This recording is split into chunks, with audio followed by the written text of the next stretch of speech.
If you haven't seen my last video on the topic, putting Gojo up against the same threat, the link will be below because it will include a much more detailed description of the rumbling as a whole. Without much introduction, Ryomen Sukuna, King of Curses, as of his latest appearance in the manga, has displayed unprecedented power when wielding his peak Heian era visage, even going so far as to devour Satoru Gojo and acquire a cleave capable of bisecting space itself. Would this pure incarnation of sorcerer excellence be able to take on the rumbling? A massive doomsday event consisting of over 580,000 colossal titans, all approximately 45 meters tall and 13 meters wide, although many differ in these respects. Locked away in a wall by Eldia's 145th king, Karl Fritz, as a threat to the world if they ever oppose the island of Paradise's peace. Their 100-year slumber was disturbed by the Founding Titan Eren Yeager as he leads them on a warpath to trample over all of humanity. Now, I'm not saying Sukuna plays Superman and saves the day here, but let's be honest, a hedonistic masochist like the King of Curses isn't gonna take too kindly to the population of playthings being reduced, let alone have his property, which is the whole world of course, be destroyed by some 19-year-old incel. In this video, we'll be dissecting how Sukuna's overall power level, abilities, and intelligence would fare him if 500,000 giant humanoid ogres knocked on his doorstep. And most importantly, we'll understand how the different lethal effects of the rumbling interact with the vengeful spirit. Honestly, with the whole world-ending shenanigans, we'll also be able to shed some light on how Sukuna plans to interact with another genocidal maniac in his own verse. If this sounds interesting to you, please hit the like button, subscribe if you want to see more content like this, and most importantly, thank you for watching. In Attack on Titan, as previously stated, the numerous differing ranges of size the Colossus Titans can reach are, at the very least, the height and width of moving skyscrapers. Their massive feet capable of trampling over the entire world and leaving barely a trace within the span of 4 to 5 days. Anything that somehow slips through the cracks of the giant stroll, the extreme heat given off from the steam the wall titans emanate engulf the world in flames hotter than hell itself. No physical attacker, unless you have some sort of limitless space barrier of course, is just going to be able to walk up to the titans and start punching them in the teeth. So as highly leveled in close quarters combat Sukuna is, including speed in that assessment, coming in contact with any of the wall titans directly is not ideal. Even if Sukuna withstood the overwhelming inferno, it's been shown to blow people back with intense windstorms as well, making it a solid defense at point blank, just as much as it is an offense. The best part is, Sukuna doesn't have to. Even as far back as 15 finger level, Ryomen Sukuna was able to launch high-powered slash attacks at a decent range, dismantle a weaker strike that could even put a large gash in a city building, or cleave, Sukuna's preferred ability, which adjusts to its target's durability in order to ensure it slices through cleanly. Regardless of any durability feats the wall titans may have, being generous enough to even say dismantle wouldn't work, as seen with Ishiguro Ryu, Sukuna need only adapt to the defense and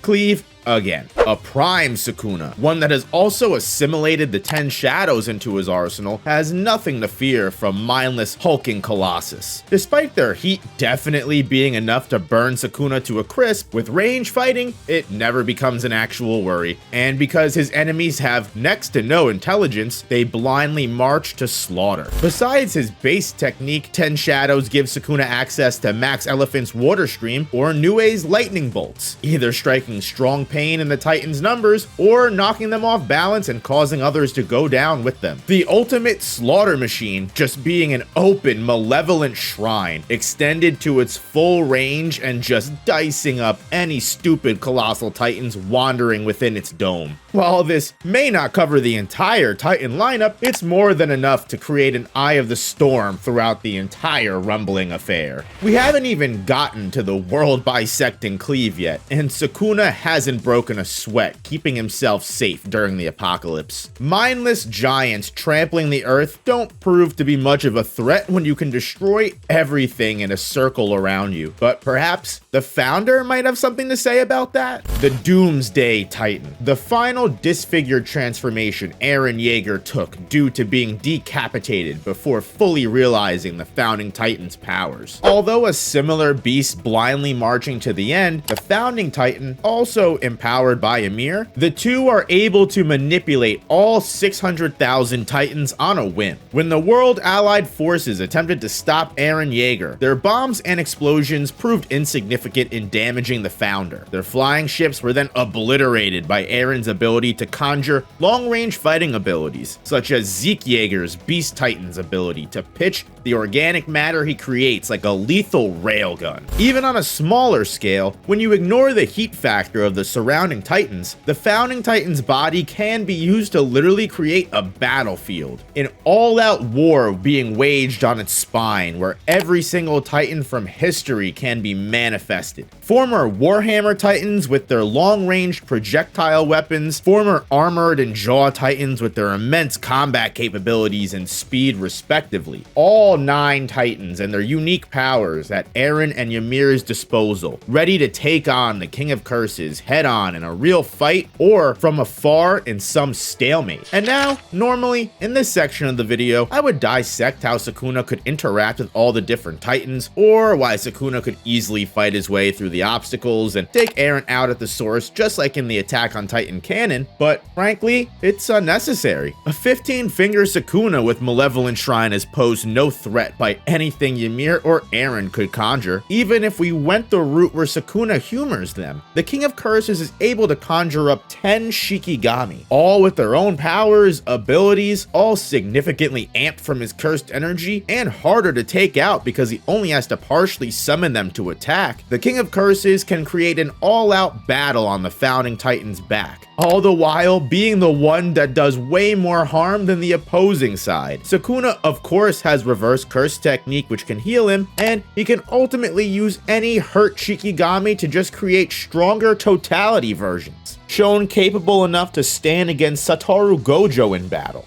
And if you haven't watched my last video, you know these Titans did not do well against him. To be fair, Sukuna just outright embarrasses the Honored One, not just in their series fight, but against the world-ending threat of the Rumbling as well. If you read the video title, that shit says Prime Sukuna. The Heian era Sukuna that has just unlocked the cleave to bisect the world. And from the understanding of its utility, if it exists in this world and Sukuna is aware of it, it will be cut. Regardless of where it is in space, his slash will land. It pierced Gojo through infinity, and it would cut through Eren's tiny little neck like butter, bringing the Rumbling to an absolute end once the Founding Titan was destroyed. No Zeke Yeager death needed, although Sukuna would probably just eviscerate all of the remains to clean up the mess, and neither is the source of all Titans, the hallucigenia, cut until nothing remains of it. I know we said Sukuna wasn't doing this to be a good guy, because frankly, he wouldn't meet the Rumbling in battle until it reached him, as opposed to someone like Gojo whose whole MO would be reducing casualties to the lowest number possible. But it's interesting when you think about how Sukuna's mindset with this fake cross-verse power scaling video could potentially foreshadow his actual reaction to Kenjaku's merger come Jujutsu Kaisen's end. Merging every single innocent being of Japan into a gigantic world-ending curse spirit sure sounds like a fun idea, until you realize this will make your home country a ghost town with no one fun left to play with. Or worse, your quote-unquote friend plans to include you in that merger. In my opinion, I think just how Sukuna would stop the Rumbling merely out of convenience, mostly because it puts a dent in his hedonistic subjugation of the innocent people around him, is exactly how the King of Curses will come to see Kenjaku's merger. Either way, guys, if you made it this far, I sincerely appreciate you watching all the way to the end. If you have any thoughts about my conclusion and tying this back into the main plot of Jujutsu Kaisen, definitely leave a comment. Hit me with a like if you enjoyed, and subscribe if you want to see more content like this. Again, Gojo vs. the Rumbling is on my second channel, so if you enjoyed this, you'll definitely like that. Go check it out if you want to continue your binge, and I'll see you guys in the next one.